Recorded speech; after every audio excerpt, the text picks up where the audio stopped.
Hello everyone, আমি doctor Mohammad সাদিকুজ্জামান বিশ্বাস। আমি একজন আয়ুর্বেদিক ফিজিশিয়ান। আজকে আপনাদের সঙ্গে কথা বলবো অ্যাসিডিটি নিয়ে। অ্যাসিডিটি কেন হয়, কী জন্য হয়, কী কারণে হয়, অ্যাসিডিটি থেকে আমরা ঘরোয়া পদ্ধতিতে কী করে অ্যাসিডিটি থেকে ছাড়া পেয়ে থাকি, বা আয়ুর্বেদ মতে অ্যাসিডিটির জন্য কী কী ট্রিটমেন্ট আছে, কী মেডিসিন আছে, সেগুলো নিয়ে আলোচনা করি। তো অ্যাসিডিটিটাকে আমাদের আয়ুর্বেদ কী বলে? পিত্তদোষ বেশি যদি বেড়ে যায় তাহলে সেটা, অতিরিক্ত যদি বেড়ে যায় তাহলে সেটা অ্যাসিডিটি বলা হয়। তাহলে অ্যাসিডিটির জন্য একটা এক্সাম্পল বলি আপনাদের। সকালে ঘুম থেকে উঠে দেখবেন অনেকে দুধ চা খেয়ে ফেলে। তো দুধ চাটা হচ্ছে আমাদের বিরুদ্ধ আহার। দুধ চা খেলেই কিন্তু আমাদের অ্যাসিডিটি হবে। বা সকালে দুধ চার সঙ্গে সঙ্গে আবার ময়দার দেওয়া ব্রেড খাচ্ছে, সেই ব্রেড খেলেও কিন্তু আমাদের অ্যাসিডিটি হয়। তো কারণগুলো একে একে জেনে ফেলি। অ্যাসিডিটির মেন কারণ হচ্ছে সকালে ঘুম থেকে উঠে আমরা অনেকে দেখবেন খাবার খাই না, না খেয়ে থাকি। আবার সেই না খেয়ে থেকে আবার দুপুরবেলা সেই লাঞ্চ করতে যায়, তবুও সেটা আবার স্পাইসি ফুড খায়। এবার স্পাইসি ফুড বা জাঙ্ক ফুড, এখনকার জেনারেশনের মানুষরা তো এখন বেশিরভাগ ঘরোয়া খাবার খাওয়ার থেকে বাইরের খাবার খেতে বেশি ভালোবাসে। তো সেই জাঙ্ক ফুড খেতে গেলে কিন্তু আমাদের অ্যাসিডিটি হয়ে থাকে।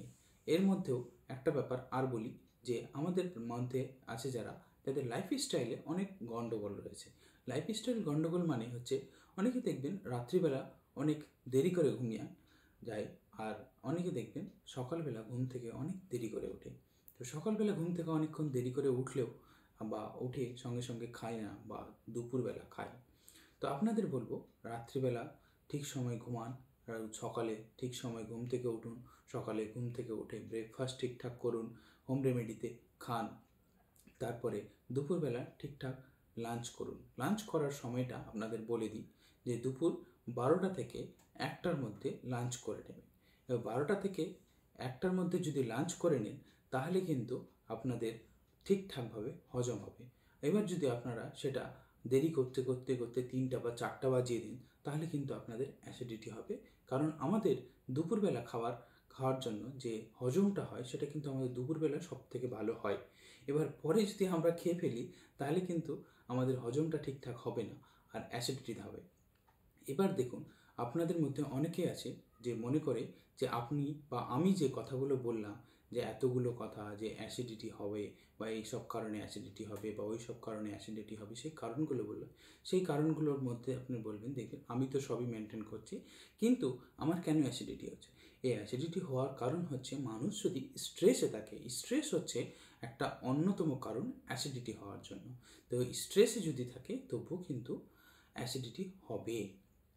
তাহলে আমরা এবার বলে দিই যে অ্যাসিডিটি থেকে কী করে হোম রেমেডিতে উপায় পাবেন বা ছাড়া পাবেন অ্যাসিডিটি থেকে। আপনাদের সবার বাড়ির রান্নাঘরে দেখবেন গোটা ধনে থাকবে, যেটা হচ্ছে কোরিয়ান্ডার সিড নামে আপনার পরিচিত, বা বাংলায় অর্থাৎ গোটা ধনে। এবার গোটা ধনেকে 1 চামচ গোটা ধনে নেবেন, তার সঙ্গে 2 গ্লাস জল নেবেন। এবার জলটাকে ফুটিয়ে আপনি 1 গ্লাস করে নেবেন। এবার সেই জল প্রতিদিন সকালে ঘুম থেকে উঠে 1 গ্লাস করে খেয়ে নিলে সেটা আপনারা অ্যাসিডিটি থেকে ছাড়া পাবেন। অথবা সেই গোটা ধনের জায়গায় যদি আপনারা সফ দেন, যেটা মৌরি নামে খ্যাত আর কি, আপনারা সবাই জেনে থাকবেন, সেটা সে একই পদ্ধতিতে করলেও আপনারা কিন্তু অ্যাসিডিটি থেকে ছাড়া পেয়ে যাবেন। আর এত কিছু হওয়ার পরেও যদি অ্যাসিডিটি থেকে না ছাড়া পান, আর এই অ্যাসিডিটি কিন্তু অনেক বাজে জিনিস। অ্যাসিডিটি থেকে অনেকের পেটের মধ্যে আলসারও হয়ে যেতে পারে, বা আলসার থেকে আবার ক্যান্সারও হয়ে যেতে পারে।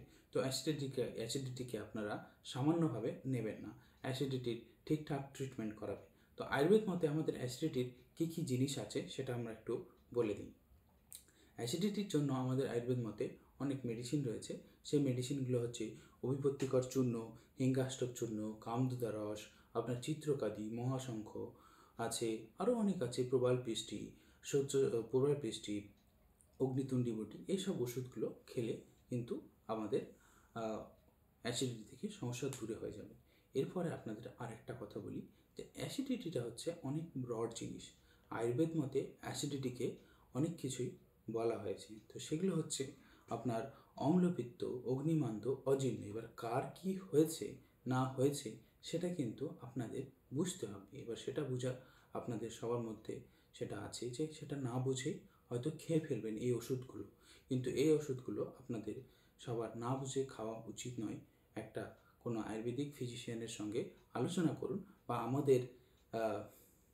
আমাদের সেন্টারে আলোচনা করুন। আমাদের সেন্টার হচ্ছে একিয়াসিস ওয়েলনেস সলিউশন। আপনারা সেইখানে যোগাযোগ করুন বা আমাদের ফোন নাম্বার দেওয়া আছে, সেইখানে আপনারা যোগাযোগ করতে পারেন। Thank you.